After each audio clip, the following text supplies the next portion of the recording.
Good evening. आज मैं आप लोगों के लिए 69th बीपीएससी एंड सीजीपीओ के पॉइंट ऑफ व्यू से बहुत ही महत्वपूर्ण बिहार विशेष करंट अफेयर्स लेकर के आई हूँ। तो आइए देखते हैं क्वेश्चंस को। क्वेश्चन नंबर फर्स्ट, निम्न में से किस शहर का प्रति व्यक्ति आय सर्वाधिक है?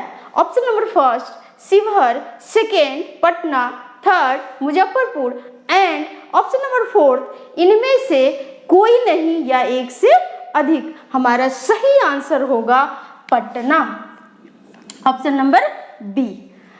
Next question number second, Bihar में डीएनए फिंगरप्रिंटिंग का उपयोग करके किन फसलों के संकर बीजों की पहचान हेतु कार्यक्रम चलाया जा रहा है?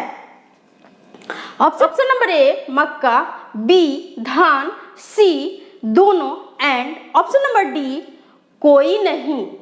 हमारा सही आंसर होगा ऑप्शन नंबर सी दोनों। नेक्स्ट क्वेश्चन नंबर थर्ड, आर्थिक सर्वेक्षण 2022-23 के अनुसार कृषि आधारित सर्वाधिक महत्वपूर्ण उद्योग कौन सा है?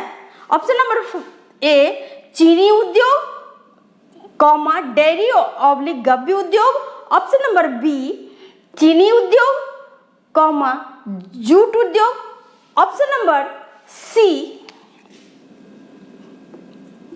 केवल एक एंड ऑप्शन नंबर डी कोई नहीं या इनमें से एक से अधिक।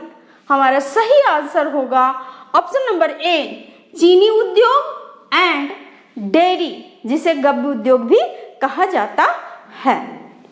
क्वेश्चन नंबर 4, नई पीढ़ी के उद्यमियों को आकर्षित करने हेतु बिहार सरकार द्वारा कौन सी औद्योगिक नीति को सूत्रबद्ध किया गया है? ऑप्शन नंबर फर्स्ट स्टार्टअप नीति 2022, ऑप्शन नंबर बी स्टार्टअप नीति 2021, ऑप्शन नंबर सी दोनों एंड ऑप्शन नंबर डी कोई नहीं। इसका सही आंसर होगा स्टार्टअप नीति 2022, option number first. Next question number 5, Bihar में कितने प्रकार के रेशम का उत्पादन होता है?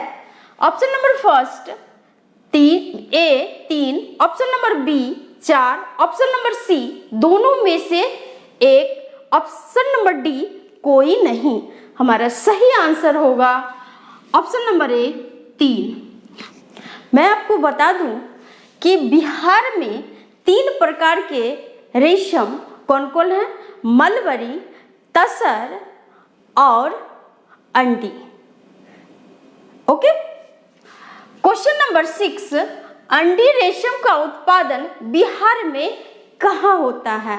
Option number first Begusarai, Bhagalpur, option number B Muzaffarpur, Begusarai, option number C दोनों एंड ऑप्शन नंबर डी कोई नहीं या इनमें से एक से अधिक। हमारा सही आंसर होगा ऑप्शन नंबर बी मुजफ्फरपुर और बेगूसराय।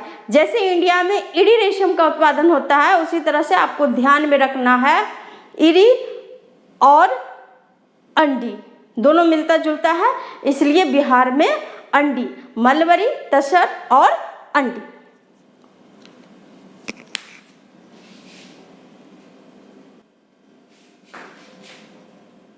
क्वेश्चन नंबर 7, देश का सबसे लंबा डबल डेकर फ्लाई का निर्माण कहाँ किया जा रहा है? Option number first A Chhapra Saran district, B Pusa Samastipur, सी कोई एक एंड ऑप्शन नंबर डी कोई नहीं या इनमें से एक से अधिक। हमारा सही आंसर होगा ऑप्शन नंबर ए Chhapra Saran. Next question number 8, Patna में बन रहे जयप्रकाश गंगा पथ दीघा से दीदारगंज की कुल लंबाई है? Option number first 20.5 kilometre, option number B 30.5 kilometre, option C केवल एक और ऑप्शन डी कोई नहीं। हमारा सही आंसर होगा केवल और केवल ए यानी सी, ऑप्शन नंबर सी केवल A. Okay, next question number 9, jute और मेस्ता के उत्पादन में बिहार का कौन सा स्थान है?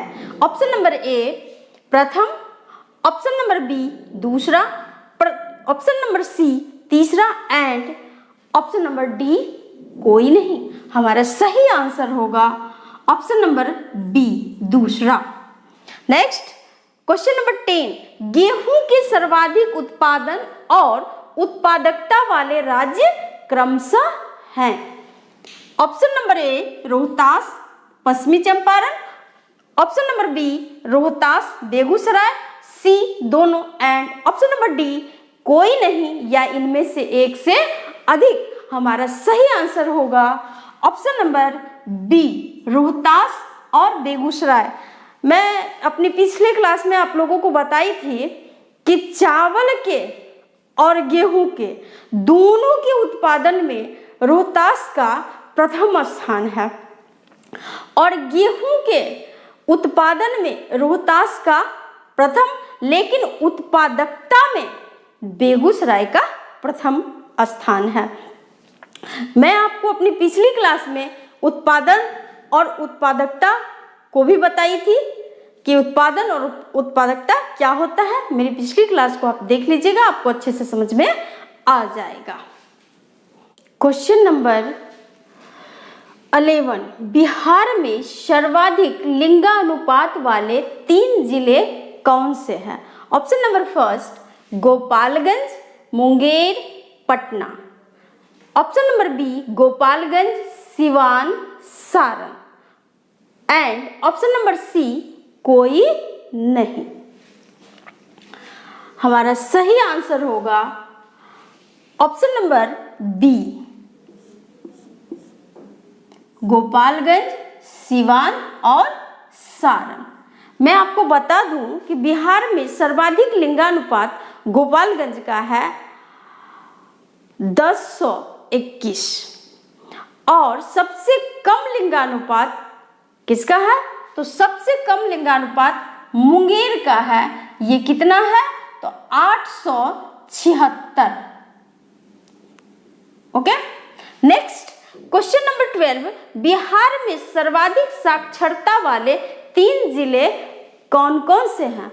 Option number first Rohtas, Patna, Bhojpur, option number B Rohtas, Patna, Purnia, option number C दोनों एंड ऑप्शन नंबर डी कोई नहीं या इनमें से एक से अधिक। हमारा सही आंसर होगा option number A Rohtas, Patna, Bhojpur. मैं आपको बता दूं कि सबसे अधिक साक्षरता कहाँ की है?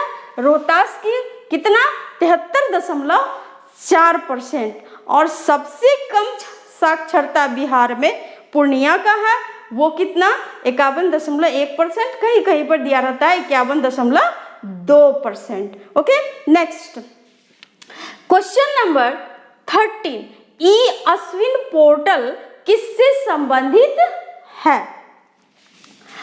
ऑप्शन नंबर ए आशा कार्यकर्ता, बी मनरेगा श्रमिक, सी दोनों एंड ऑप्शन नंबर डी कोई नहीं या इनमें से एक से अधिक।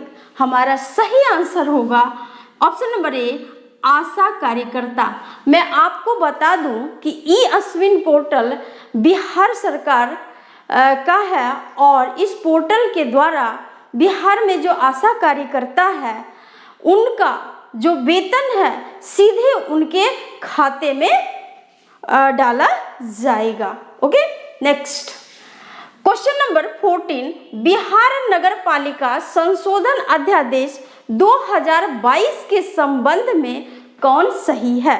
ऑप्शन नंबर ए नगर निकाय के अध्यक्ष और उपाध्यक्ष का चयन प्रत्यक्ष रूप से जनता द्वारा, ऑप्शन नंबर बी नगर निकाय के सदस्यों द्वारा प्रत्यक्ष रूप से यानी प्रत्यक्ष रूप से नगर जो निकाय है उनके सदस्य द्वारा, सी दोनों में से एंड ऑप्शन नंबर डी कोई नहीं। हमारा सही आंसर होगा ऑप्शन नंबर ए।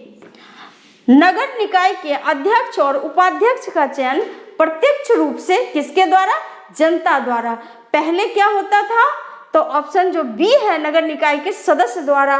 नगर जो निकाय होता था उनका जो चेयरमैन बनते थे, तो जनता से जो चुन करके सदस्य आते थे वही सदस्य अपने में से एक को अध्यक्ष चुनते थे, प्रमुख चुनते थे। ओके, मैं आपको पिछली क्लास में बताई थी कि इस बार जो नगर पालिका चुनाव हुआ था उसके अनुसार नगर निगम की संख्या, नगर परिषद की संख्या और नगर पंचायत, तो वो कौन सा वो अधिनियम था और ये अध्यादेश है। तो जब अध्यादेश की बात की जाए तो 2022 होगा और नगर पालिका संशोधन अधिनियम की बात की जाए तो 2020 होगा। उसके अनुसार नगर निकाय जो था 19, नगर परिषद 88, नगर पंचायत 154। आज के लिए इतना ही। मेरी इस क्लास को अगर आपको अच्छी लगती है तो मुझे मोटिवेट करने के लिए अधिक से अधिक लाइक, शेयर एंड सब्सक्राइब करिए और खुद भी मोटिवेटेड रहिए। मुझे सफल बनाइए, खुद को सफल बनाइए। तब तक के लिए इतना ही। थैंक यू, धन्यवाद।